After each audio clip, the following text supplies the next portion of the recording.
سامعین اور ناظرین اکرام، السلام علیکم ورحمۃ اللہ وبرکاتہ۔ سورہ بقرہ آیت نمبر 187 سے شروع کریں گے۔ اعوذ باللہ من الشیطان الرجیم، بسم اللہ الرحمن الرحیم۔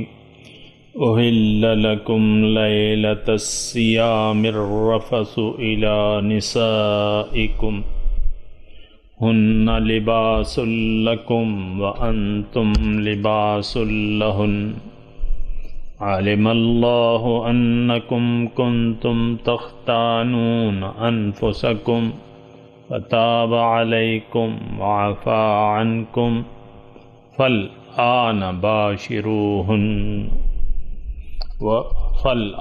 باشروهن وابتغوا ما كتب الله لكم وكلوا واشربوا حتى يتبين لكم الخيط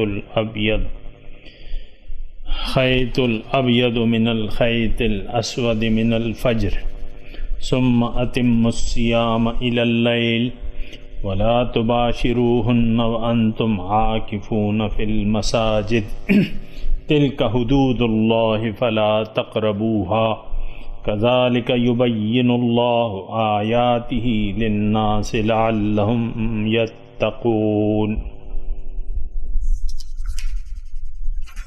ولا تأكلوا أموالكم بينكم بالباطل وتدلوا بها إلى الحكام لتأكلوا فريقا من أموال الناس بالإثم وأنتم تعلمون۔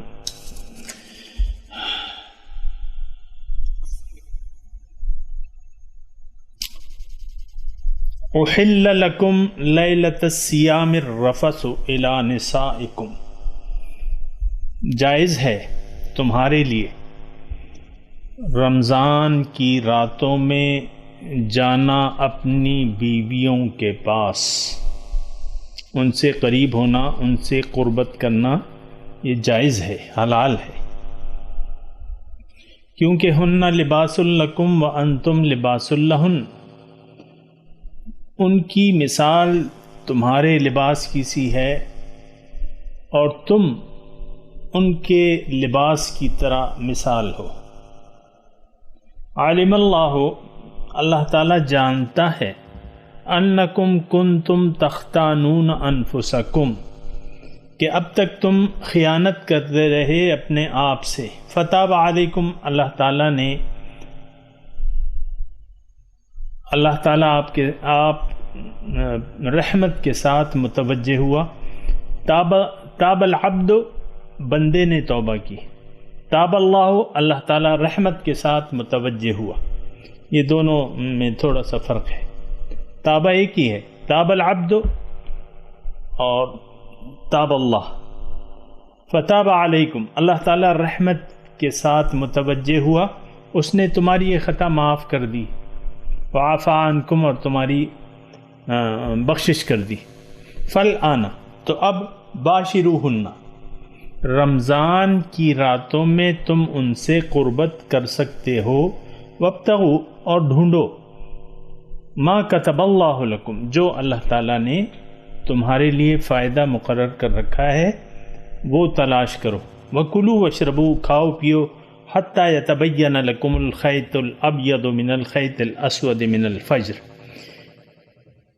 کھانا پینا تم کر سکتے ہو جب تک کہ واضح ہو جائے تمہارے لیے، خیط دھاگے کو کہتے ہیں، سفید دھاگا کالے دھاگے سے، یعنی فجر کے، یعنی جب سپیدہ سحر نمودار ہو جائے اس وقت تک تم کھانا پینا کر سکتے ہو، اس کے بعد تم جب وہ نمودار ہو جائے اس وقت سحری بند کر دو۔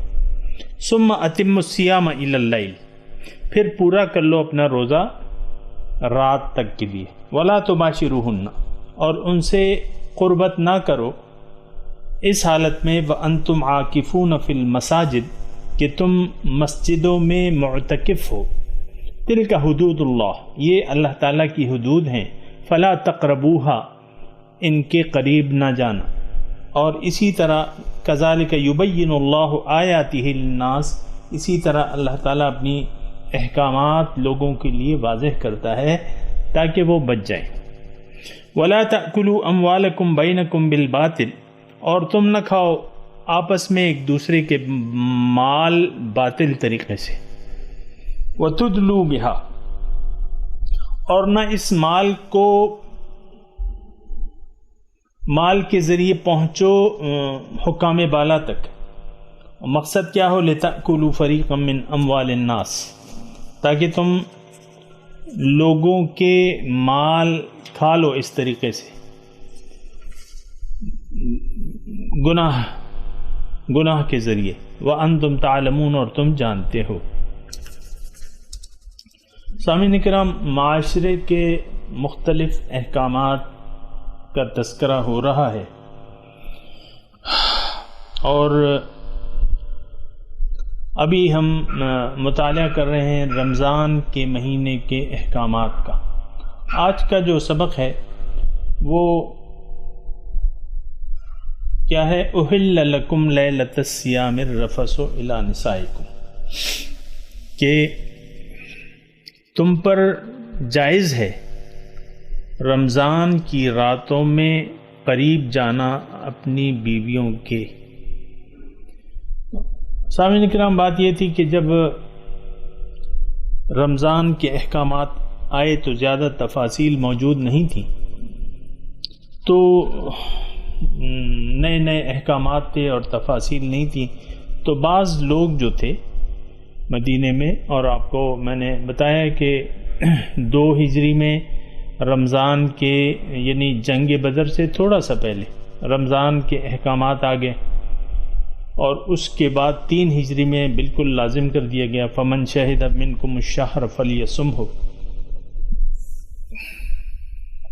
لیکن زیادہ تفصیلات نہیں تھی کہ بھئی وہ سحری جو ہے اس کا کیا اندازہ ہے، اور رمضان میں بیویوں سے قربت کا کیا احکامات ہیں۔ تو بعض اصحاب کے ذہن میں یہ تھا کہ اگر ہم یعنی رمضان کے مہینے میں افطاری کے بعد تھوڑا سا لیٹ گئے اور تھوڑا سا سو گئے، تو سونے کے بعد جو ہے وہ پھر کھانا پینا جو ہے یا بیوی سے ملنا جو ہے وہ ناجائز ہے۔ بعض وقت ہوتا ہے نا، آپ مطلب افطاری کر لیتے ہیں تو تھوڑا سا آدمی تھکا ہوا ہوتا ہے، اور عشاء کی نماز میں ٹائم ہوتا ہے، یا ویسے ہی مطلب تراویحوں کے بعد تھوڑا سا انسان جو ہے وہ سستا لیتا ہے، اس میں آنکھ لگ جاتی ہے تراویحوں کے بعد، پھر وہ اٹھ جاتا ہے اور پھر بعد میں سوتا ہے۔ تو بعض اصحاب کا یہ خیال تھا کہ اگر ہماری آنکھ لگ گئی اور اس کے بعد ہم نے اگر کچھ کیا تو وہ ناجائز ہوگا، لیکن جسمانی تقاضے بھی ہیں انسان کے، اور بیویوں کی مثال یہاں بیان کیا جا رہا ہے کہ بیویاں تو مرد ضرورت ہے عورت کی، اور عورت کی ضرورت مرد ہے۔ اللہ تعالیٰ نے یہ نظام اس طرح بنایا ہے کہ یہ دونوں ایک دوسرے کے ساتھ مل کے رہیں گے، اور یہ دونوں ایک دوسرے کے لباس کی طرح ہیں، یعنی ایک دوسرے کی ستر پوشی بھی کرتے ہیں۔ مرد عورت کو گناہ سے بچاتا ہے، عورت مرد کو گناہ سے یعنی ناجائز طریقے سے اپنی جسمانی خواہشات ضروریات پورا کرنے سے بچاتا ہے۔ جیسا کہ لباس کی مثال ہے، لباس مثال کے طور پہ سردی ہوتی ہے اور آپ کو سردی لگتی ہے تو آپ اپنے گرم کپڑے پہن لیتے ہیں، تو اس سے آپ سردی سے بچ جاتے ہیں۔ تو لباس چونکہ انسان کو موسمی شدائد سے بچاتا ہے اور برہنگی سے بچاتا ہے لباس، تو لباس انسان کے لیے ضروری چیز ہے۔ یہاں بھی آپ نے ابھی ترجمے میں سنا کہ ہن لباس لکم وانتم لباس لہن، تم ان کے لیے لباس کی حیثیت اور وہ تمہارے لیے لباس۔ تو یہ بڑا لطیف نقطہ ہے کہ لباس کے بغیر انسان کا تو گزارا، ننگ دھڑنگ تو انسان نہیں رہ سکتا۔ اسی طرح مرد اور عورت ایک دوسرے کے لیے مثال کی لباس کی مثال ہے، کہ آپ یعنی لباس پہنتے ہیں تو موسمی شرائط سے بچ جاتے ہیں۔ اسی طرح جو ہماری جسمانی ضروریات ہیں مرد اور عورت کی، اللہ تعالیٰ نے یہ نظام اس طرح بنایا ہے، تو یہ دونوں ایک دوسرے سے لازم و ملزوم ہیں، مرد اور عورت جو ہیں۔ اور وہ آپ کہتے ہیں نا ایک گاڑی کے دو پہیے اور ایک دونوں پہیے جو ہیں وہ ہوں تو پھر گاڑی چلتی ہے۔ تو بہرحال وہ گاڑی کی مثال تو میں نے دی، لیکن اللہ تعالیٰ نے یہاں لباس کی مثال دی ہے کہ تم ان کے لیے بمنزلہ لباس ہو، وہ تمہارے لیے بمنزلہ لباس ہے۔ اب پھر تفسیر آ رہی ہے سامعین کرام کے اصحاب کرام کے جو ذہن میں تھا، اور پھر وہ ایسا ہوتا تھا کہ ظاہر ہے کہ جو جسمانی ضروریات ہیں تو پھر اس کے بغیر رہ بھی نہیں سکتے تھے، اور احکام واضح طور پہ آئے نہیں تھے، تو بعض اصحاب اپنے خیال میں ایک قاعدہ اور کلیہ مقرر کر کے پھر اس کی خلاف ورزی کرتے تھے۔ یہ تختانون انفسکم سے یہ یہاں مراد ہے کہ ایک اپنے لیے ایک قاعدہ انہوں نے اپنے طور پہ مقرر کر لیا جو کہ اللہ تعالیٰ کا مقرر کردہ نہیں تھا، لیکن پھر بھی انہوں نے یعنی جانتے بوجھتے خیانت کی، اس کے مرتکب ہوئے، تو بہرحال اللہ تعالیٰ نے اس کو معاف کر دیا، وعفا عنکم۔ تو وہ مضامین ہیں، احل لکم لیلۃ الصیام الرفث الی نسائکم، جائز ہے تمہارے لیے رمضان کی راتوں میں نزدیکت اپنی بیویوں کے ساتھ، قربت، نزدیکت، مباشرت، جو بھی الفاظ آپ کہہ لیں، کیونکہ ہن لباس لکم وانتم لباس لہن، ہن لباس لکم، وہ تمہارے لیے بمنزلہ لباس ہیں اور تم ان کے لیے بمنزلہ لباس ہو۔ تو یہ جائز ہے کہ رمضان کی راتوں میں تم ان سے قربت کرو، اس میں کوئی پابندی نہیں ہے، لیکن علم اللہ انکم کنتم تختانون انفسکم، اللہ تعالیٰ جانتا ہے کہ تم نے اپنے آپ سے خیانت کی، یعنی یہ قاعدہ خود مقرر کر لیا اور پھر اس کو یہ خلاف ورزی کی۔ خیر، فتاب علیکم، چونکہ احکامات نہیں تھے، اللہ تعالیٰ نے وہ معاف کر دیا، وعفا عنکم، تمہاری بخشش کر دی۔ فالآن باشروہن، اب مسئلہ کیا ہے؟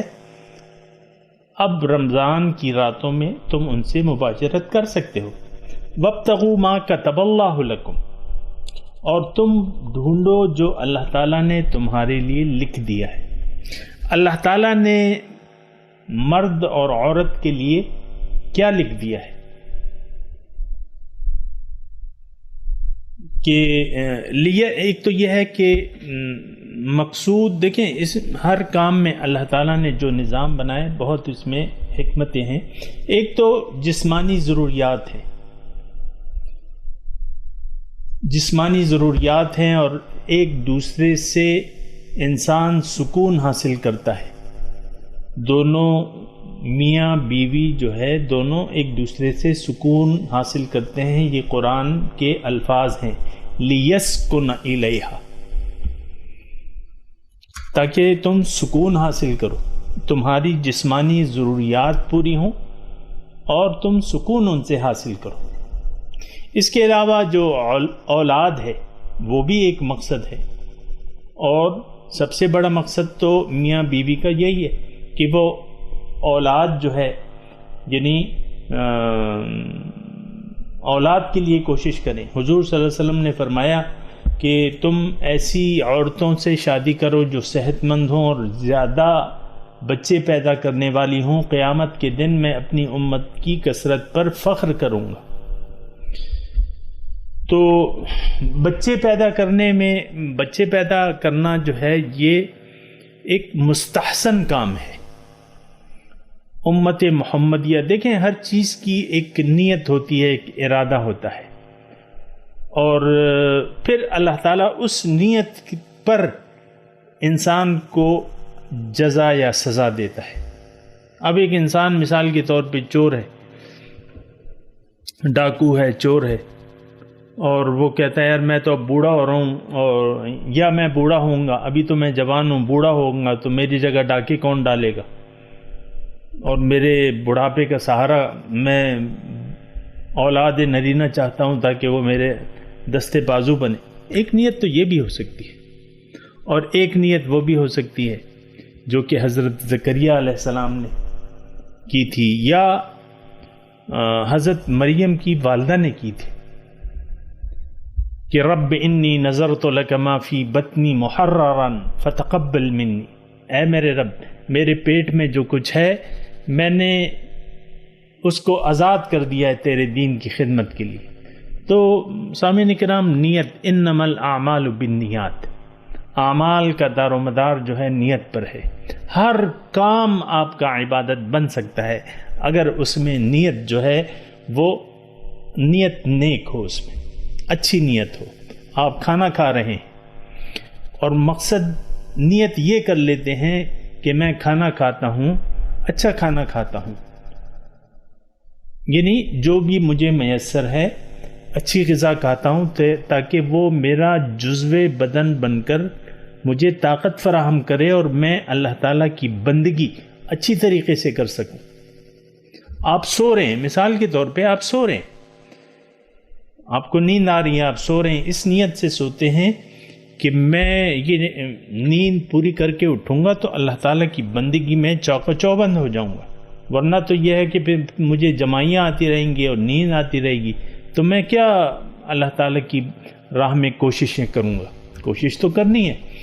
تو سامعین کرام، نیت کی بات ہوتی ہے، اور انسان جو ہے، آپ کو میں بتاؤں کہ ایک حدیث بھی میں نے آپ کو سنائی تھی، دوبارہ سنا دیتا ہوں کہ حضور فرماتے ہیں کہ من احب للہ وابغض للہ واعطى للہ ومنع للہ فقد استکمل الایمان، جس نے محبت کی اللہ کے لیے اور جس نے نفرت کی اللہ کے لیے، بغض رکھا نفرت کی اللہ کے واسطے، جس نے عطا کیا، جس نے دیا، خرچ کیا اللہ کے لیے، اور جس نے روک لیا اللہ کے لیے، تو اس نے اپنے ایمان کو کامل کر لیا۔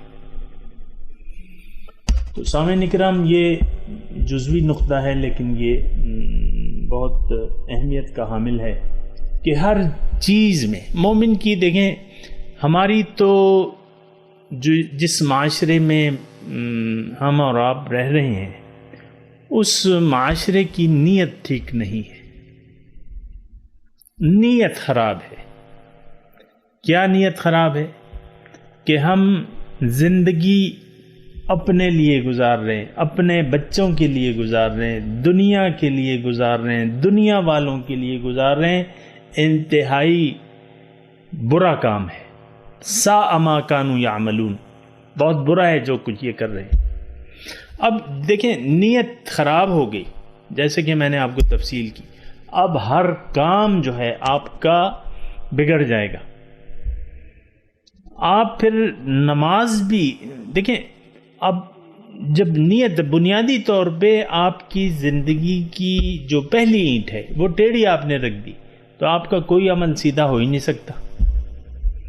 اللہ کے لیے تو آپ نے نیت ہی نہیں کی تھی۔ اب جو کچھ کریں گے، بہت سے لوگ، سامعین کرام یہ بھی میں آپ کو بتا دوں کہ نماز پڑھتے ہیں لیکن ہماری نمازیں کیا ہیں؟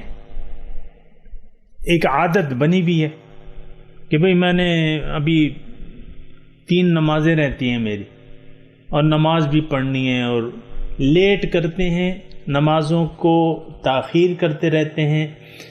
بعض لوگ تو پڑھتے نہیں ہیں، بعض لوگ جو پڑھتے ہیں وہ ان کو ایک عادت سی پڑ چکی ہے، میں نے نماز پڑھنی ہے، نماز پڑھنی ہے، پتہ نہیں کہ نماز کیوں پڑھنی ہے۔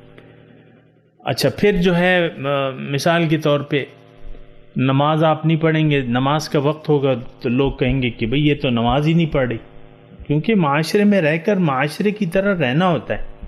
اب اور لوگ نماز پڑھ رہے ہیں، مثال کے طور پہ ایک صاحب ہیں، ان کی عمر جو ہے خاصی ہو چکی ہے اور وہ مسجد میں لوگ دیکھتے ہیں وہ مسجد میں نہیں جاتے. اب لوگ پوچھتے ہیں کہ بھئی تم آتے نہیں ہو، نماز نہیں پڑھتے، مجبوراً ان کو نماز میں جانا پڑتا ہے.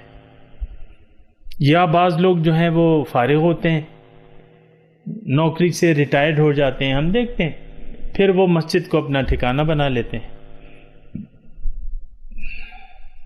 اور پیشانیوں کو جو ہے وہ پھر رگڑنے لگتے ہیں. اور جب کام کرتے تھے، کام جوانی تھی، کچھ خیال ہی نہیں تھا اس کا، نمازوں کا، اور اب بڑھاپا آ گیا ہے تو نماز بس اذان ہوئی چل دیے اور 5 وقت کے نمازی بن گئے. تو سامعین کرام، میں ان لوگوں کی بات نہیں کر رہا جو اپنی نمازوں میں مخلص ہیں اور اللہ کے لیے اور ایک خاص مقصد کے لیے نمازیں پڑھتے ہیں. میں تو ان لوگوں کا تذکرہ کر رہا ہوں جو عادتاً پڑھتے ہیں اور دکھاوے کے لیے پڑھتے ہیں. سامعین کرام، یا دکھاوے کے لیے میری مراد یہ ہے کہ اللہ کے لیے نہیں. ہماری ساری زندگی جو ہے سامعین کرام اللہ کے لیے تو نہیں ہے. ہم تو اپنے لیے زندگی گزار رہے ہیں اپنا. یعنی ایک تو میں نے آپ کو کہا نا کہ ہم ظاہر کے دھوکے میں پڑھ کر ظاہر کے لیے زندگی گزار رہے ہیں. سب سے پہلے اپنے آپ کو اپنی ذات کا دھوکہ ہے، میں ٹھیک ہے. اس کے بعد جو ہے یہ بیوی ہے، یہ شوہر ہے، یہ بچے ہیں، اور یہ دوست ہیں، اور یہ میرا کاروبار ہے، اور یہ ہے یہ، اور اسی چکروں میں آپ پڑ گئے. کاروبار یار ٹھیک نہیں ہے، خسارہ ہو رہا ہے، کام نہیں ہے، کام مندہ ہے، نوکری جو ہے کم ہے، پیسے کم مل رہے ہیں، کوئی اور نوکری دیکھیں گے، مختلف وہ سوچیں فکریں لگی رہتی ہیں. تو ہماری زندگی جو ہے یہ ایک میں آپ کو ایک عرض کرتا ہوں، ایک بات عرض کیا ایک بات کہتا ہوں، آپ دیکھیں. لیکن قبل اس کے میں آپ کو ایک حدیث سناتا ہوں. حضور فرماتے ہیں کہ من صلی یرائی فقد اشرک، جس نے نماز پڑھی دکھاوے کے لیے اس نے شرک کیا. من صام یرائی فقد اشرک، جس نے دکھاوے کے لیے روزہ رکھا اس نے شرک کیا.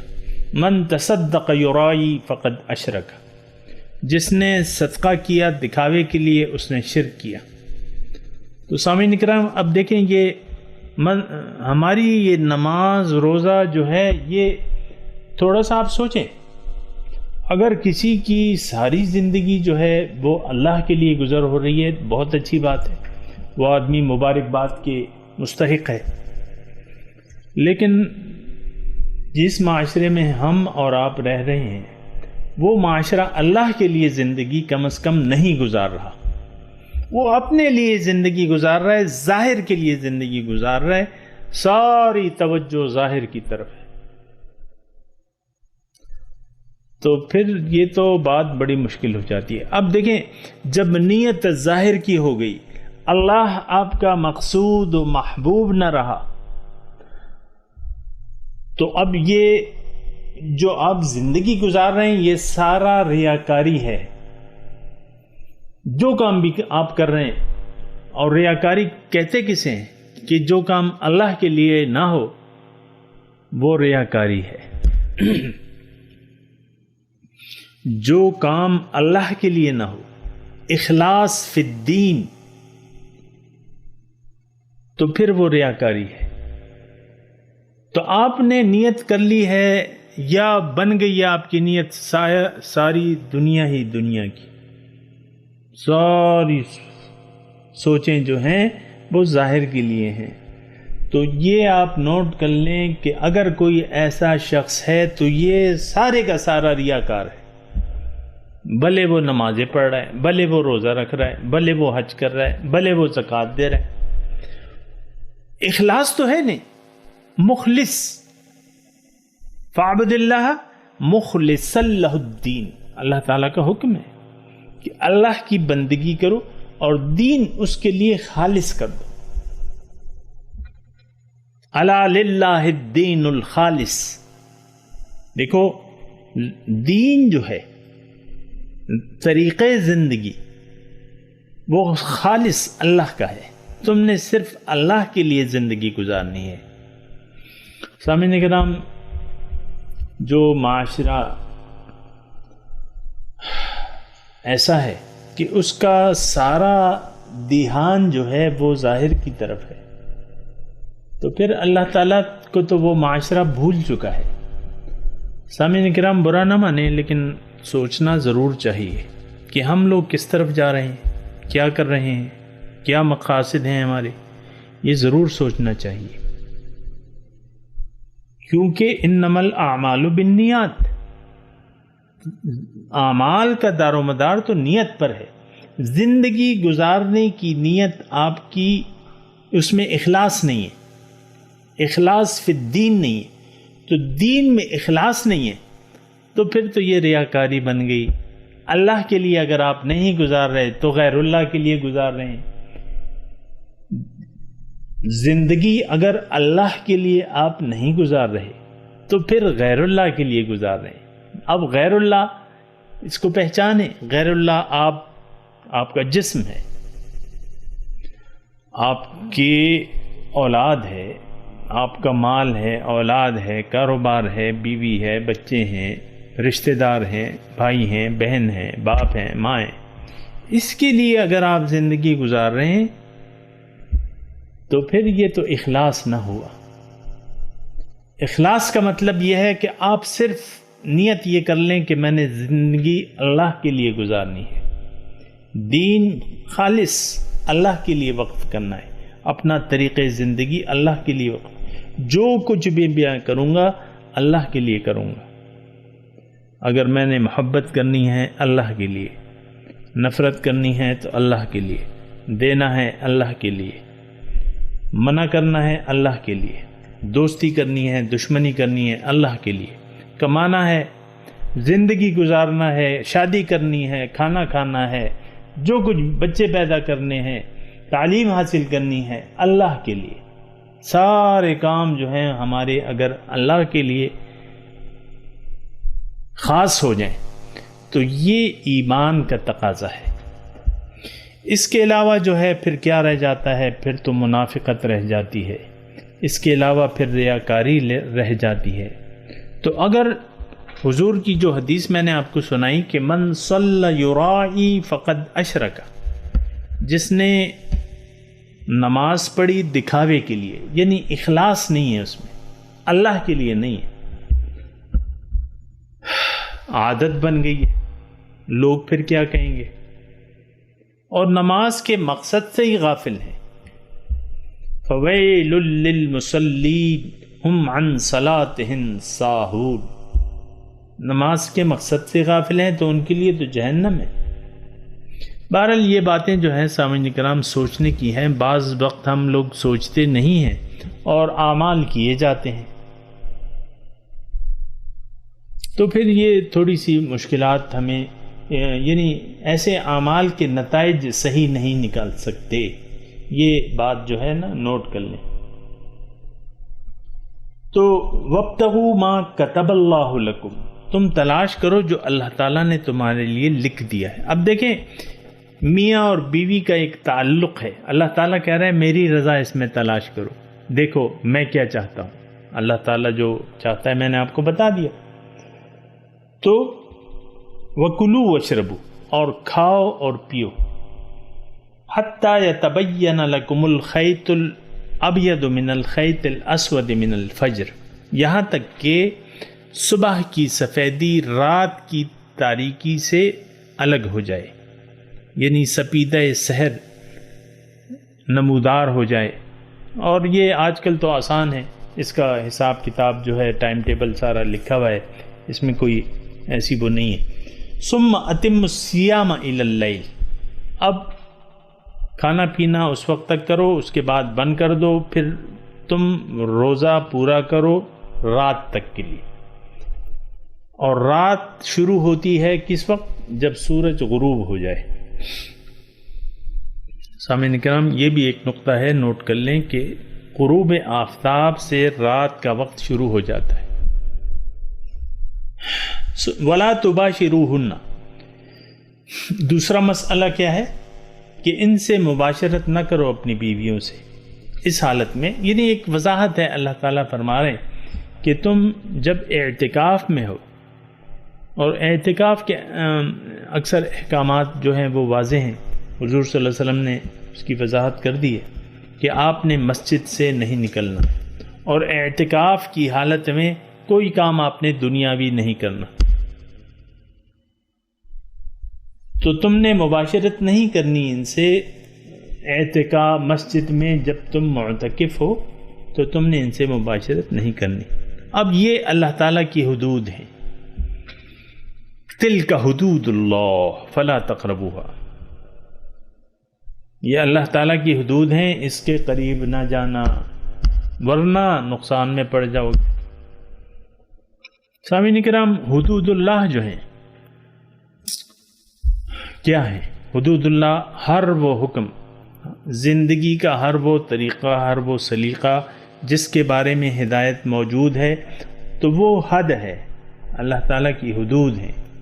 یہاں تو یعنی اس کو حدود کہا گیا ہے. اور جگہ اس کی وضاحت ہے. تو ہر وہ حکم اللہ تعالیٰ کا جو واضح ہے، موجود ہے، اس سے انحراف کرنا حدود اللہ کو کراس کرنا ہے. لیکن حکم کیا ہے کہ حدود اللہ کو تم نے کراس نہیں کرنا. سامعین کرام، اللہ تعالیٰ کو تو بڑا واضح حکم ہے کہ تلک حدود اللہ فلا تقربوها، کہ یہ اللہ تعالیٰ کی حدود ہیں، اس کے قریب نہ جانا. اور آج دیکھیں کہ اللہ تعالیٰ کی حدود کا تو ہمیں خیال ہی نہیں. یہ ویسے ہی میں ضمنی طور پہ آپ سے بات چیت کر لیتا ہوں، اور معاشرہ ہمارا جن برائیوں میں مبتلا ہے یا اللہ تعالیٰ کی جن نافرمانیوں میں مبتلا ہے، تو اس پہ میں بات کر لیتا ہوں تاکہ یعنی اگر کوئی اپنی اصلاح کرنے والا ہو تو وہ اپنی اصلاح کر لے. حدود اللہ کے قریب بھی نہیں جانا. اب دیکھیں حدود اللہ کتنی ہے. بھئی آپ نے جھوٹ نہیں بولنا. اب ایک یہ آ رہا ہے تاکلو، تم نے رشوت نہیں کھانی، تم نے کسی کا مال ناحق نہیں کھانا، کسی کو تکلیف نہیں دینی، ماں باپ کا حکم ماننا ہے، جو جائز احکامات ہیں وہ ماننے ہیں، ان کی خدمت کرنی ہے، رشتہ داروں اور ان کا خیال رکھنا ہے، ان پر خرچ کرنا ہے. تو یہ ساری جو ہے حدود ہیں. سامعین کرام، حدود جو ہیں ساری، یعنی یہ قرآن جو ہے یہ اللہ تعالیٰ کی حدود ہیں، اور پھر حضور صلی اللہ علیہ وسلم نے ہمیں اس پر عمل کر کے بتایا ہے.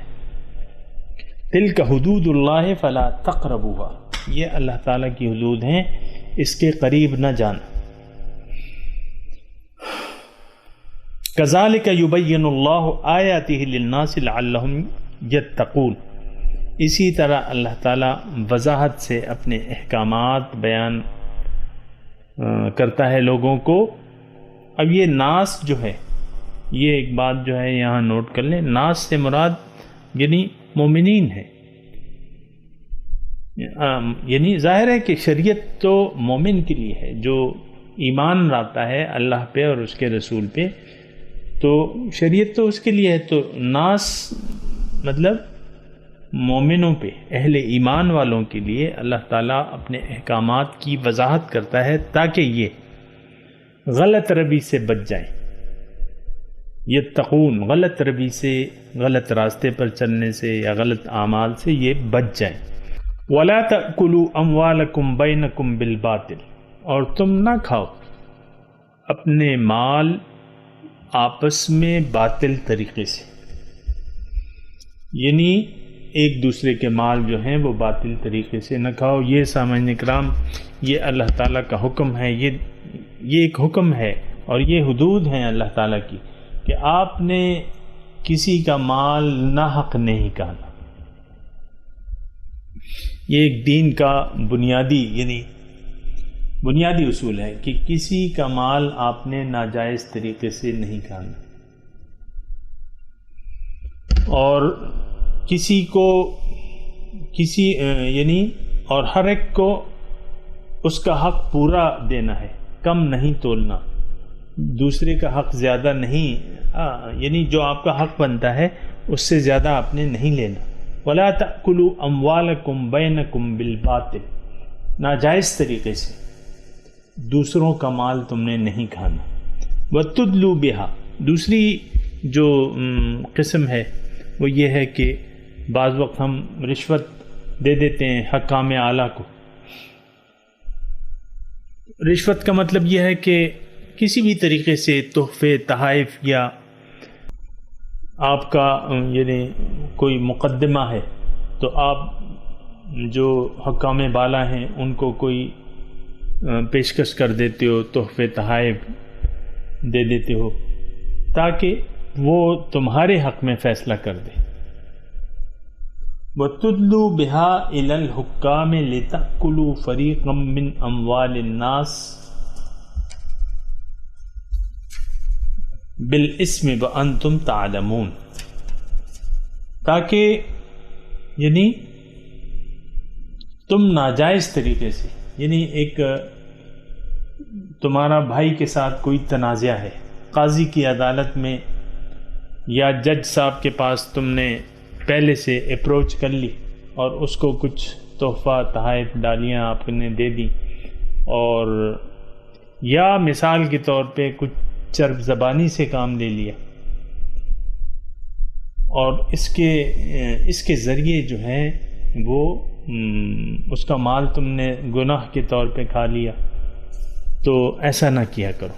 اللہ تعالیٰ فرماتا ہے کہ ایسا نہ کیا کرو۔ اور حضور صلی اللہ علیہ وسلم نے فرمایا کہ دیکھو، اپنے اصحاب کو کہا کہ دیکھو، اگر تم میں سے اگر دو فریق میرے پاس مقدمہ لائیں اور ایک فریق اس میں سے چرب زبان ہو اور دوسرا اپنا موقف صحیح طریقے سے، جو کہ حقدار ہے، جو کہ حق پر ہے، وہ اپنا موقف بیان کرنے میں کمزور ہو، دوسرا جو ناحق پہ ہے وہ چرب زبان ہو، اور میں اس کے دلائل سے یا اس کی زبان سے متاثر ہو کر اسی کے حق میں فیصلہ دے دوں، تو یاد رکھو میرا فیصلہ، وہ مال جو میں اسے دے رہا ہوں وہ اس کو حلال نہیں کر سکتا۔ تو سامعین کرام، اس میں مطلب یہ ہے کہ یہ زندگی کے عملی احکامات ہیں جو اللہ تعالیٰ ہمیں دے رہے ہیں، نیکیوں کے کام ہیں، برائیوں سے اللہ تعالیٰ روک رہے ہیں کہ برائی نہ کرو، اور نیکی، اور پھر نیکی کے کاموں کی وضاحت اللہ تعالیٰ کہہ رہے ہیں کہ وَتُدْلُوا بِهَا، اور تم مت قریب جاؤ اس مال کے ذریعے حکام بالا تک، تاکہ یعنی ان کو اپنا مال رشوت کے طور پہ نہ دو تاکہ تم کھا لو، نتیجتاً لِتَأْكُلُوا فَرِيقًا مِّنْ أَمْوَالِ النَّاسِ بِالْإِثْمِ وَأَنْتُمْ تَعْلَمُونَ، تاکہ تم دوسرے فریق کا مال جو ہے حق غصب کر لو ناجائز طریقے سے، اور تم جانتے ہو، ایسا نہ کیا کرو۔ سامعین کرام، تھوڑا سا وقت ہے تو ہم یہ ایک اور آیت پڑھ لیتے ہیں۔ یسألونک عن الأہلہ، وہ پوچھتے ہیں آپ سے اے رسول اللہ صلی اللہ علیہ وسلم ہلال کے بارے میں، یعنی چاند کیوں گھٹتا اور بڑھتا ہے۔ اب ظاہر ہے کہ وہ اس وقت جو حالات تھے شان نزول کے مطابق، یعنی وہ لوگ تو صرف چاند کا گھٹنا یا بڑھنا دیکھ رہے تھے، سورج جو تھی سورج پہ تو کوئی وہ آتا نہیں تھا، اور یہ گھٹنا اور بڑھنا یہ ان کی سمجھ میں نہیں آتا تھا کہ کبھی 14ویں کا چاند اتنا بڑا ہوتا ہے اور جو دوسری کا چاند ہوتا ہے وہ چھوٹا سا ہوتا ہے، یہ کیا وجہ ہے؟ تو یسألونک عن الأہلہ، وہ آپ سے سوال کرتے ہیں ہلال کے بارے میں، یعنی یہ ہلال کا گھٹنا یا بڑھنا، اس کے بارے میں آپ سے سوال کرتے ہیں۔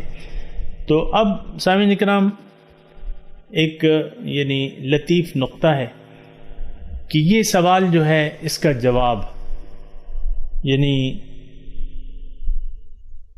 اللہ تعالیٰ براہ راست اس کا جواب نہ دے رہا ہے نہ اس کی ضرورت تھی، بلکہ اللہ تعالیٰ اس کے فوائد جو ہیں وہ بتا رہا ہے کہ وہ گھٹنا بڑھنا تو تم ایک طرف چھوڑ دو کہ کیوں گھٹتا بڑھنا ہے، بلکہ تم اس کے فوائد کی طرف دیکھو۔ ہی مواقیت للناس والحج، یہ یعنی جو اوقات ہیں، مثال کے طور پہ مہینہ جو ہے قمری، یعنی اسلام کا جو نظام ہے، جو مہینوں کا نظام ہے وہ قمری ہے، آپ کو پتہ ہے۔ تو یہ لوگوں کے لیے اوقات متعین کرنے کا ایک ذریعہ ہے،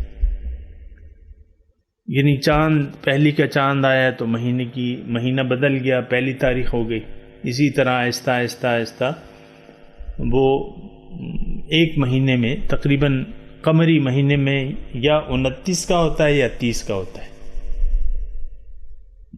والحج، اور حج کے جو آپ کے اوقات ہیں یا جو مہینے ہیں، اشہر الحرام جو ہیں، وہ تم معلوم کر سکتے ہو، اور یہ حساب کتاب رکھنے کا ایک ذریعہ ہے کہ یہ چاند جو گھٹتا یا بڑھتا ہے اس کے ذریعے تم اپنے مہینوں کا حساب کر لو، اور جو اپنی آپ کی عبادات ہیں، مثال کے طور پہ رمضان کا مہینہ ہے یا حج کے جو ہیں اوقات ہیں، یا اسی طرح اور تمام مہینے جو ہیں اس کی الگ الگ فضائل ہیں۔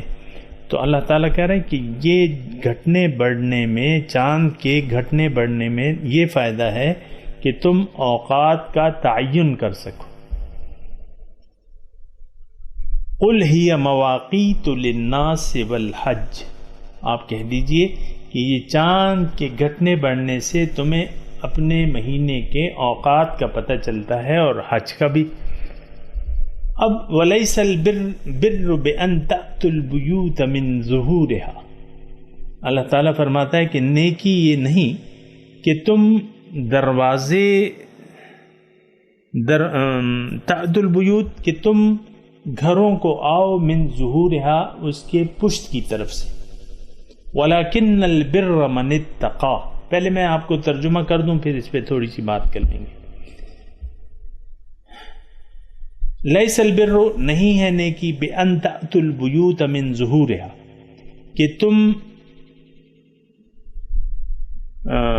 کہ تم آؤ اپنے گھروں کو گھر کی پشت کی طرف سے، لیکن نیکی حقیقی کیا ہے کہ تم متقی بن جاؤ۔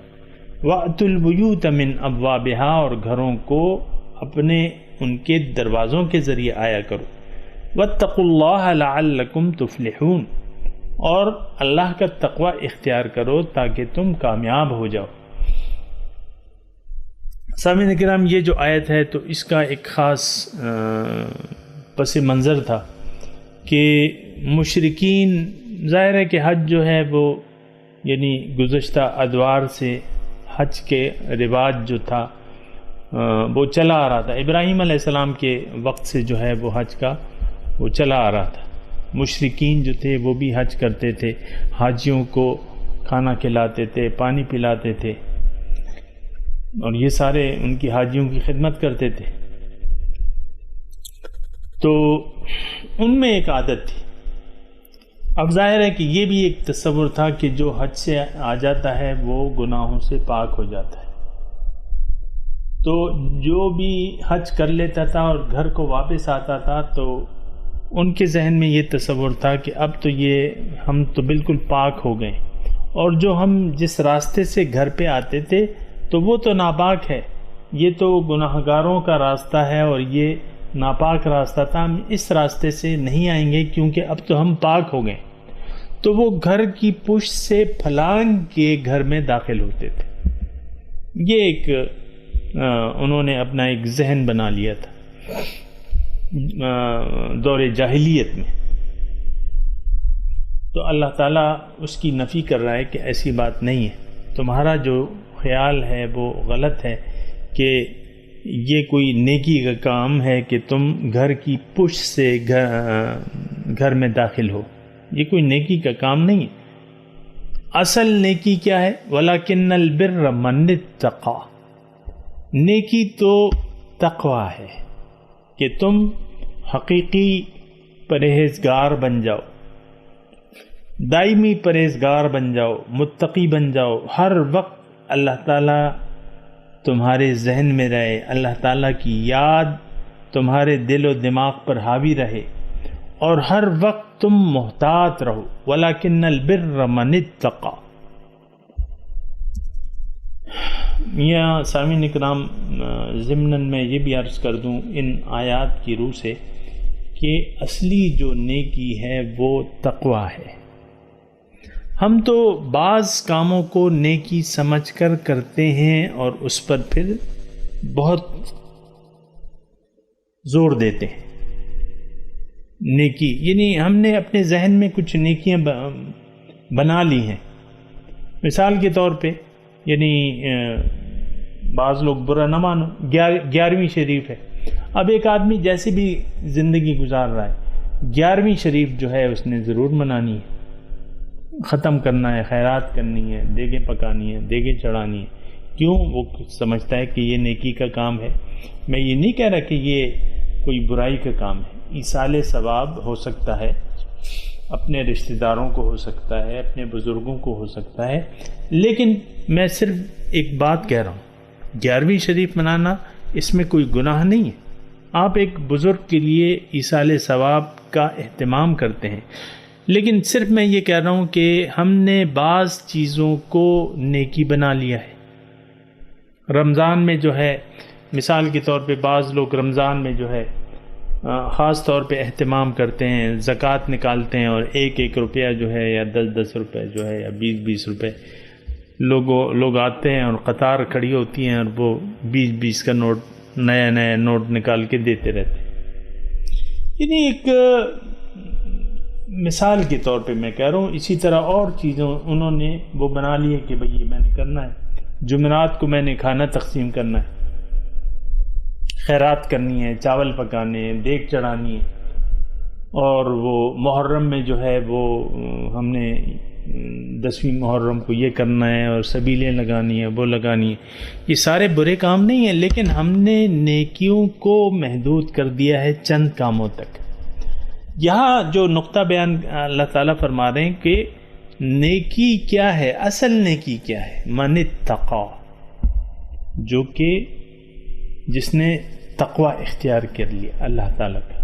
اور تقوی سامعین کرام آپ کو معلوم ہے کہ تقوی، اصلی تقوی کیا ہے کہ آپ ہر وقت محتاط رہیں، ہر کام اللہ کی رضا کے لیے کریں، جو کام اللہ تعالیٰ اور اس کے رسول کو پسند نہیں ہے اس سے باز آ جائیں۔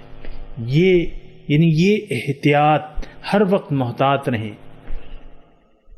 کہ میں جو کام کر رہا ہوں ایسا تو نہیں ہے کہ اللہ تعالیٰ اس سے ناراض ہو جائیں۔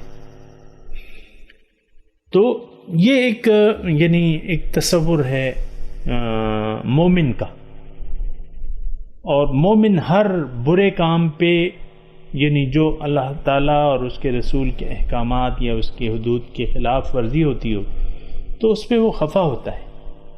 اور حضور صلی اللہ علیہ وسلم نے مومن کی یہ نشانی بھی بیان کر دی ہے، اذا ساءتک سیئتک وسرتک حسنتک فانت مؤمن، مومن کی نشانی بیان کی ہے۔ اور سامعین کرام، آپ بھی یعنی حضور نے ایک پیمانہ مقرر کیا ہے، آپ بھی اس پیمانے کو یاد رکھیں کہ نیکی کرتے وقت اگر آپ کا دل خوش ہوتا ہے، کسی سے آپ نے نیکی کی، خیرات کی، کسی سے اچھائی کی یا کوئی بھی نیکی کی، اور آپ کا دل خوش ہو گیا، دل تنگ نہیں ہوا، اور برائی بالفرض بالفعل آپ سے جذبات میں کوئی برا کام ہو گیا، آپ نے اچھا نہیں محسوس کیا، آپ کا دل تنگ ہوا، اس پہ آپ خفا ہوئے، اذا ساءتک سیئتک، جب تمہاری برائی تمہیں خفا کر دے، وسرتک حسنتک، اور تمہاری نیکی تمہیں خوش کر دے، تو فانت مؤمن، حضور فرماتے ہیں کہ تم مومن ہو۔ تو تقوی جو ہے وہ اصلی نیکی ہے سامعین اکرام. یعنی نیکی چند افعال میں یا کاموں میں محدود نہیں ہے کہ یہ نیکی کے کام کر لیے باقی جو مرضی آئے کرو. ہمارا عام جو رویہ ہے وہ یہ ہے، کسی کو خیرات دے دیتے ہیں، زکوٰۃ دے دیتے ہیں، کوئی دیگیں چڑھا دیتے ہیں، جیسے کہ میں نے آپ کو کہا، تو ہم اپنے طور پہ مطمئن ہو جاتے ہیں کہ ہم نے کچھ کر لیا ہے نیکی کا کام. بات یہ نہیں ہے. نیکی، اصل جو نیکی ہے وہ تقویٰ ہے، اللہ تعالیٰ کی ناراضگی سے بچنا اور اس کی رضا کے کام کرنا اور ہر وقت اس کو یاد رکھنا اور محتاط طرز عمل اختیار کر لینا زندگی میں، یہ اصلی نیکی ہے. آپ ہر وقت محتاط رہیں، یہ اصلی نیکی ہے سامعین کرام. تو اللہ تعالیٰ فرمانے لیس البر بان تأتوا البیوت من ظہورها، نیکی یہ نہیں ہے کہ تم گھروں کو ان کی پشت کی طرف سے پلانگ کے آؤ. ولکن البر من اتقى، اصلی نیکی کیا ہے کہ جو متقی ہے. میں نے آپ کو تفصیل بیان کی. وَأْتُوا الْبُيُوتَ مِنْ أَبْوَابِهَا، اور دیکھو پشت سے آنے کی ضرورت نہیں ہے، گھر میں اپنے دروازوں سے مناسب طریقہ جو پہلے تھا وہ اب بھی ہے. وَأْتُوا الْبُيُوتَ، آؤ گھروں کو ان کے دروازوں سے، جو ان کے مین گیٹ ہیں اسے آؤ. لیکن وَاتَّقُوا اللَّهَ، دیکھو اللہ کا، پھر دیکھیں مکرر اللہ پاک فرمانے کہ دیکھو اصلی جو چیز ہے وہ تقویٰ ہے. وَاتَّقُوا اللَّهَ، اللہ کا تقویٰ اختیار کرو. لَعَلَّكُمْ تُفْلِحُونَ، تاکہ تم کامیاب ہو جاؤ. خلاصہ آج کے مضمون کا مختصر ہے کہ اللہ تعالیٰ نے رمضان کا جو مہینہ ہے اس میں اللہ تعالیٰ نے اس کے احکامات تفصیل سے بیان کر دیے، اور پھر جو ہے اموال کی، جو مال، کسی کا مال باطل طریقے سے کھانا ہے اس کی ممانعت کر دی. کسی کو رشوت دے کے کسی کا حق دبانا اس کی ممانعت کر دی. پھر آج کے سبق میں ہم نے یہ بھی پڑھا کہ چاند کے بارے میں کہ بھئی چاند کی گھٹنے بڑھنے کی ہمیں فوائد کیا ہیں. اور پھر ہم نے یہ بھی پڑھا کہ جو تقویٰ ہے وہ اصل نیکی ہے. اور جو آخری سامعین کرام آیت ہے وَاتَّقُوا اللَّهَ لَعَلَّكُمْ تُفْلِحُونَ، اور اللہ کا تقویٰ اختیار کرو تاکہ تم بچ جاؤ، تاکہ تم کامیاب ہو جاؤ. تو سامعین کرام، بڑا اصل میں تو ہماری کامیابی اور ناکامی، اس کے تصورات، سچی بات یہ ہے کہ ہماری تو ساری دنیا تک کامیابی اور ناکامیابی دنیا تک محدود ہے. ایک آدمی کا کاروبار چل رہا ہے، وہ فیل ہو گیا، مثال کے طور پہ فیل ہو گیا، دیوالیہ ہو گیا، ہم کہتے ہیں یہ ناکامیاب ہو گیا. ایک آدمی کا تھوڑے سے پیسے اس نے لگائے کاروبار میں، دیکھتے ہی دیکھتے وہ لکھ پتی بن گیا، کروڑ پتی بن گیا، بلڈنگیں کھڑی کر لی، ہم کہتے ہیں کہ یہ شخص بڑا کامیاب ہو گیا. دیکھو کل جو ہے وہ چھولے بیچ رہا تھا، آج اس کی بلڈنگیں کھڑی ہیں، یہ بنگلے بنے ہوئے ہیں، یہ وہاں یہاں. ہمارا وہ، میں آپ کو کہہ رہا ہوں نا کہ ہماری جو ذہنیت ہے سامعین کرام، اس کے بارے میں آپ ضرور سوچیں کہ ہماری ذہنیت کیا ہو گئی. کامیابی اور ناکامیابی بس دنیا تک محدود ہو گئی ہے. آپ کے پاس پیسوں کی ریل پیل ہے اور اچھے کھانے کھائے جا رہے ہیں، سیر سپاٹے ہو رہے ہیں، بس کامیاب ہے، کاروبار ہے، پیسے آئے جا رہے ہیں، کامیاب ہے. بھئی اس کی تو پانچوں گھی میں ہے. کیا کہتے ہیں؟ اس کی تو پانچوں انگلیاں گھی میں ہے اور سر کڑھائی میں ہے.